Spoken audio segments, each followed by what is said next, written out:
quel que soit votre besoin aujourd'hui, je vous invite à vous attendre au Saint-Esprit. Attendez-vous à Dieu qui ne change pas. Jésus est le même hier, aujourd'hui et éternellement. Alléluia, il sauvait il y a 2000 ans et il sauve encore aujourd'hui. Il guérit encore aujourd'hui. Il délivre encore aujourd'hui. Et c'est pour cela que nous sommes dans le sujet de la délivrance. On a parlé cette semaine sur la question à savoir, est-ce qu'un chrétien peut avoir un démon? Hier, on a parlé comment est-ce que les démons peuvent s'infiltrer dans notre vie. Hein? L'apôtre Paul a dit, ne donnez pas accès au diable. Donc, ça voulait dire qu'on peut donner accès au diable et on voit différents exemples dans la parole de Dieu.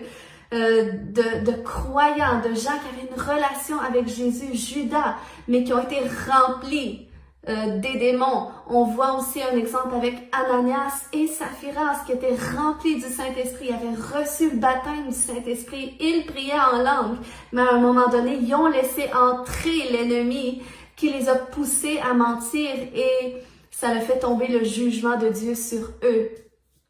Donc, c'est pour ça que je sais avec conviction, non seulement à travers qu'est-ce que la parole de Dieu nous enseigne, mais aussi à travers les expériences, hein, la mise en pratique des Écritures, j'ai vu qu'un chrétien peut avoir besoin de délivrance.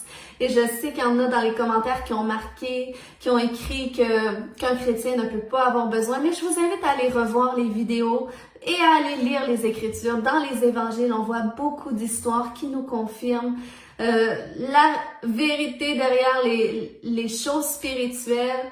Donc, tout est écrit dans la parole de Dieu. Puis, c'est ça qu'on enseigne ici aux Vierges sages. Et ce matin, je veux rentrer dans le sujet de comment recevoir la liberté. Hein? Parce qu'on a vu qu'on peut être captif, même si on est chrétien, on peut être sous l'emprise d'iniquité générationnelle, hein, de malédictions générationnelles qui n'ont pas été brisées, ce qui fait en sorte qu'on est dans des cycles répétitifs. Mais la bonne nouvelle, c'est que Jésus est venu pour nous donner pleinement la liberté. Donc, on va voir ce matin 3 étapes très simples qui nous montrent comment est-ce qu'on peut expérimenter la liberté. Et premièrement, c'est l'humilité. Hein, la Bible nous dit dans Jacques 4,6 que l'humilité précède plutôt que Dieu résiste aux orgueilleux, mais il fait grâce aux humbles. Donc, lorsqu'on s'humilie devant Dieu, c'est comme ça qu'on peut expérimenter sa grâce. Hein? Et là, c'est vrai que l'humilité précède la gloire aussi. Si on veut expérimenter la gloire de Dieu, on doit apprendre à s'humilier. Puis, ça fait partie du processus de délivrance. Vous savez, je parle de délivrance, mais ça inclut aussi la guérison. Parce que la délivrance et la guérison, c'est conjointement lié. Des fois, on a besoin de guérir. On est malade dans notre corps, mais c'est parce qu'on a besoin de délivrance. Donc, ça peut être un ou l'autre. Jésus ne séparait pas les deux. Il guérissait les malades, il délivrait les démoniaques, puis il délivrait tous ceux qui étaient sous l'emprise du diable, incluant ceux qui étaient malades. Donc, quand je parle de délivrance, je parle de recevoir aussi votre miracle. Et ça prend aussi de l'humilité pour prendre conscience de notre besoin, hein? Parce que l'humilité nous amène à prendre conscience qu'on a besoin peut-être d'être délivré. On a besoin que Dieu vienne défaire des liens démoniaques sur notre vie qui sont à l'origine des difficultés que l'on vit selon les symptômes, hein, qui se manifestent. Puis, je sais aussi qu'à travers l'humilité, hein, c'est plus facile de s'humilier devant Dieu, de prendre conscience de notre besoin lorsqu'on a une intimité avec Dieu. Hein, parce que des fois, en surface comme ça, on comprend pas d'où vient notre problème, puis c'est comme on a plus les yeux fixés sur le problème, sur qu'est-ce qui va pas, on voit pas non plus nécessairement de solution. Mais quand on s'habitue à prendre du temps avec le Seigneur, du temps seul à seul avec lui, hein? La Bible dit dans Apocalypse 3,20 que Jésus est là et il frappe à la porte et il attend qu'on lui ouvre, qu'on le laisse rentrer pour qu'il puisse prendre un repas avec nous, pour qu'il puisse communier avec nous. Et Jésus veut venir nous rencontrer pas seulement en surface, en parlant de la pluie et du beau temps, mais il veut venir nous rencontrer dans les profondeurs de notre être. Hein? Il est la lumière du monde, donc il veut mettre en lumière qu'est-ce qui va pas, qu'est-ce qui est caché, qu'est-ce qui est à l'origine d'une difficulté que tu vis. Puis moi, je sais qu'à une époque où est-ce que j'avais pas la connaissance que j'ai aujourd'hui par rapport aux réalités du monde spirituel derrière les difficultés de l'humanité. Puis, à une époque où est-ce que moi-même, je savais pas que j'avais besoin de délivrance. Eh bien, le Seigneur me conduisait toujours sur ce chemin à rechercher sa présence, à désirer avoir une intimité plus profonde avec lui. Et c'est à travers mon intimité avec lui qu'avec le temps, j'ai compris que, wow, moi aussi, j'ai besoin d'être délivrée. Je pensais que mon mari, c'était le problème, mais finalement, c'est peut-être de mon côté. Puis, souvent, c'est ça, hein? On est focusé sur le problème, sur les gens. On se dit, ben, si les gens seraient différents, ça serait plus facile, mais il y a beaucoup de choses que ça part de nous, finalement. Puis, lorsqu'on se consacre sur notre propre transformation, c'est là que les choses autour de nous commencent à changer. Donc, premièrement, l'humilité. Et sur ce chemin d'humilité, où est-ce que Dieu nous amène à prendre conscience de notre besoin de délivrance, eh bien, c'est là qu'il va nous amener aussi à chercher de l'aide. Hein? Parce que, oui, il y a des petits bobos qu'on est capable nous-mêmes, on met un pansement, puis ça guérit tout seul. Mais quand c'est des choses qui sont profondément ancrées à l'intérieur de nous, eh bien, on a besoin de quelqu'un qui vienne ôter qu'est-ce qui est profondément ancré. Hein? On a besoin de quelqu'un qui connaît ces réalités du monde spirituel, quelqu'un qui marche dans son autorité en Jésus-Christ et qui va prier pour nous. Donc, sur ce chemin d'humilité, c'est là que le Seigneur nous amène à mettre en pratique le passage de Jacques 5,16 qui dit « Confessez vos péchés les uns aux autres et priez les uns pour les autres afin que vous soyez guéris. » Quand un juste prie sa prière a une grande efficacité. Donc, ça prend de l'humilité pour aller vers une autre personne, pour confesser que, écoute, je pense que j'ai besoin de délivrance.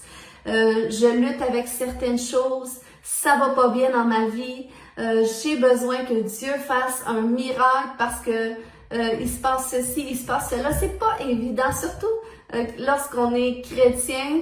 On est bon pour bien paraître des fois, hein? Amen, alléluia, puis on met nos plus beaux habits, puis on a nos plus beaux sourires, mais des fois, quand les gens sont pas là, ben c'est autre chose qui se passe, puis ça prend de l'humilité pour aller confesser nos péchés les uns aux autres, mais c'est ce que la Bible nous exhorte, parce que Dieu dit que lorsque quelqu'un fait ça, c'est comme ça qu'il peut recevoir la guérison, hein? Quand on s'humilie, c'est là que Dieu fait grâce. Puis l'humilité nous conduit deuxièmement à la repentance. Et la repentance, c'est une autre clé pour recevoir la liberté. Hein? Tu dois te repentir de tes péchés, te repentir de tes difficultés. Tu dois te repentir des fois pour les péchés de tes parents. Lorsque tu sais que, écoute, ce que je vis, c'est vraiment générationnel. J'ai vu ça chez mes parents, j'ai vu ça chez mes grands-parents. Donc, je me repens pour cette iniquité générationnelle. Je me repens moi aussi d'avoir participé à cela. Puis, dans la repentance aussi, le Seigneur nous appelle à pardonner. Hein, ceux qui nous ont offensés. Si on retient une offense, ça bloque l'intervention de Dieu. Donc, on doit apprendre à pardonner, même si c'est pas toujours facile. Mais ça fait partie du processus. On peut dire à Dieu, Seigneur, je confesse que je pardonne à cette personne, mais aide-moi sincèrement à lui pardonner au nom de Jésus. Puis juste de le confesser. Puis après ça, la personne qui va prier pour vous, elle va vous détacher de ces liens d'amertume-là, hein, de ces blessures-là que l'offense vous a occasionné, parce que Jésus veut guérir aussi la blessure que ça l'a occasionnée. Hein, on pardonne pas une personne parce qu'on excuse son offense ou on la minimise, mais on la pardonne pour la relâcher entre les mains de Dieu, pour laisser Dieu être notre juste juge. Ensuite, troisièmement, le renoncement. Donc, premièrement, l'humilité, deuxièmement, la repentance et troisièmement, le renoncement. Hein, la repentance nous conduit à renoncer. lorsque tu te repens d'un péché, tu dois pas seulement le dire comme ça, puis ne rien changer, ne rien vouloir changer. À la limite, tu sais, des fois, c'est difficile d'imaginer comment est-ce qu'on peut vivre autrement, mais juste de confesser que non, ce péché m'appartient pas. Je renonce au nom de Jésus, même si peut-être tu le sens pas de renoncer, hein? Mais si tu le confesses de ta bouche, ça va débloquer l'intervention divine de Dieu, parce que c'est dans notre bouche que les clés du royaume des cieux. Donc, si tu dis, je me repens pour la dépression, je me repens pour les idées suicidaires, je me repens pour les pensées sombres et je renonce à ceci. Ça veut dire je brise l'accord que j'ai fait avec ces pensées. Je brise l'accord que j'ai fait avec ces croyances. Je renonce au yoga. Je renonce aux conséquences que le yoga a occasionnées sur ma vie. Hein, je renonce à ces vieilles doctrines que j'ai reçues à un moment de ma vie qui fait en sorte qu'aujourd'hui, j'ai du mal à marcher par la foi. J'ai du mal à croire dans les promesses de Dieu parce que toute ma vie, on m'a enseigné que Dieu pouvait pas le faire aujourd'hui. Hein, des fois, hein, il y a des esprits qui sont semés comme ça à travers les fausses doctrines. Puis, quand on se positionne pour se repentir d'avoir participé à ça et renoncer, d'avoir cru à ça, renoncer à toute association qu'on a pu avoir avec cela, eh bien, c'est là que ça va permettre à Dieu de venir intervenir dans ta vie. Donc ça, c'est 3 étapes très importantes. Puis lorsqu'une personne prie pour toi, par exemple, tu arrives vers quelqu'un, tu dis, écoute, j'ai cette difficulté dans ma vie, je suis toujours négative, je suis colérique, puis là, je pense que c'est peut-être un esprit. Hein, quand tu réalises que c'est peut-être pas moi le problème, c'est peut-être pas ma chair, mais c'est peut-être spirituel. Tu vas vers une personne, tu confesses, en t'humiliant, puis tu te repens, tu renonces, et là, la personne peut prier afin que les esprits qui sont là soient ôtés de ta vie. Hein, c'est comme ça qu'on fait le ministère de délivrance, c'est aussi simple que ça. Puis c'est comme ça que toi, tu peux expérimenter la liberté. Puis, ensuite de ça, comment marcher dans la liberté rapidement, parce que il faut savoir que la délivrance, c'est un miracle, comme la guérison. Hein? C'est des choses qu'on expérimente surnaturellement. Puis, c'est pour ça que la première chose qui est très importante, c'est de croire par la foi. Hein? Parce que tu dois aligner ta foi avec ton miracle que tu veux expérimenter. Puis, même lorsqu'on lit les Écritures, qu'on voit que des démoniaques étaient délivrés, par exemple, des fois, il y avait des grandes manifestations spirituelles, les gens poussaient des grands cris, les gens tombaient à terre, les gens écumaient. Puis, c'est des choses qui arrivent, c'est des choses que j'ai vues aussi. Mais il arrive souvent aussi que les manifestations sont minimes. Il y en a très peu, puis c'est pour ça qu'il faut pas déterminer l'efficacité du ministère qu'on a reçu par qu'est-ce qu'on a ressenti dans notre corps, qu'est-ce qui s'est produit. Non, c'est vraiment par la foi qu'on peut s'emparer de notre délivrance. Puis, on doit tout simplement s'appuyer sur ce passage de Marc 11 au verset 23 et 24 qui dit « Je vous le dis en vérité, si quelqu'un dit à cette montagne, ôte-toi de là et jette-toi dans la mer, et s'il ne doute point en son cœur, mais croit que ce qu'il dit arrive, il le verra s'accomplir. C'est pourquoi je vous dis, tout ce que vous demanderez en priant, croyez que vous l'avez reçu et vous le verrez s'accomplir. » Donc, c'est toute une question de foi. Tu dois croire que qu'est-ce qui était adressé, même si toi, tu prends autorité sur la vie de tes enfants. Tu adresses les esprits qui sont derrière les difficultés qu'ils vivent. Hein? Puis, en adressant ces esprits-là, tu crois que ça se produit comme toi, tu l'as ordonné de ta bouche. Tu n'as pas besoin de prendre autorité 50 000 fois. Hein? Tu ne prends pas autorité nécessairement jusqu'à temps que tu vois le miracle. Tu te positionnes dans la foi. Tu prends autorité et après ça, tu confesses la guérison. Tu confesses la délivrance. Tu confesses que tu es libre au nom de Jésus. Donc, ça, c'est une clé pour marcher dans la délivrance lorsqu'on reçoit du ministère, c'est de croire par la foi et non par la vue. Puis, le deuxième point qui est important, c'est de se soumettre à Dieu et de résister au diable.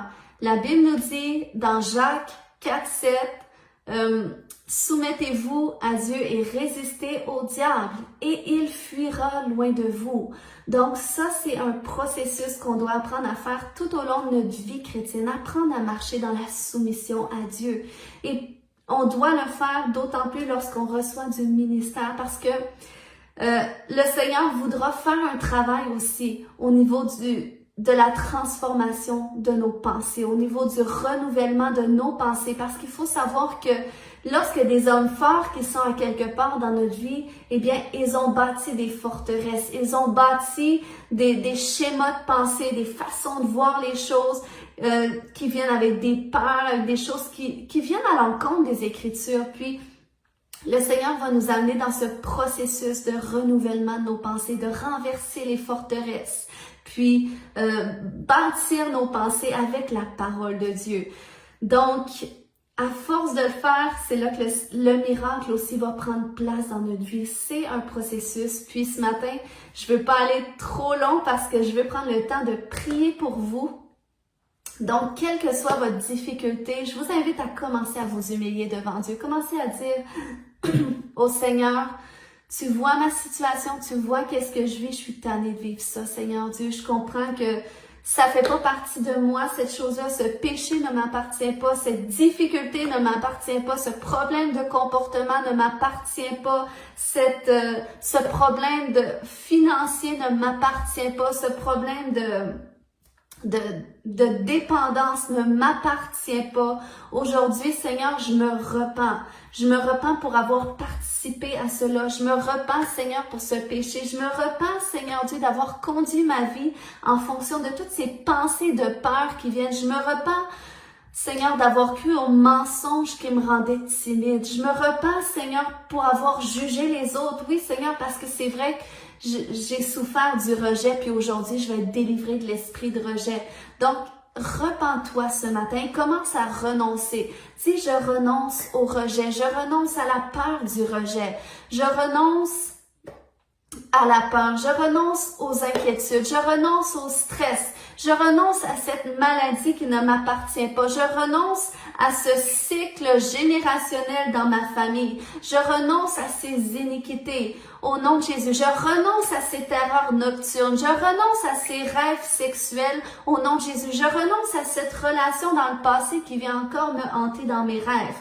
Au nom de Jésus. Et alors que tu renonces maintenant, moi je prends autorité contre tous les esprits qui sont derrière ce que vous avez renoncé. Au nom de Jésus, votre pouvoir est renversé. Au nom de Jésus, alléluia, vous avez été dépouillé à la croix. Au nom de Jésus, je commande à tout esprit de rejet, esprit d'infirmité, esprit de maladie, esprit de peur, esprit de mort, esprit de dépression. Au nom de Jésus, je vous commande de partir maintenant, esprit de migraine. Au nom de Jésus, esprit de maladie mentale, je te commande de sortir dans le nom de Jésus. Tu n'as plus aucun droit de tourmenter cet enfant de Dieu. Elle s'est repentie, elle a renoncé et aujourd'hui, elle se positionne pour la liberté. Donc, au nom de Jésus, j'envoie le feu du Saint-Esprit qui fait éclater tout joug de maladie, tout joug d'oppression. Au nom de Jésus, tout esprit d'oppression, vous partez maintenant dans le nom de Jésus. J'appelle la liberté, la délivrance complète dans votre corps, dans votre âme et dans votre esprit. J'appelle la guérison complète dans le nom de Jésus. Saint-Esprit, viens remplir tous les endroits que les démons s'étaient appropriés. Viens remplir ton fils, ta fille, qu'il soit rempli jusqu'à toute la plénitude de Dieu. Et merci Seigneur pour la grâce à travers ce processus de guérison, de délivrance. Père, merci que tes promesses vont venir à terme dans leur vie, dans le nom de Jésus. Amen.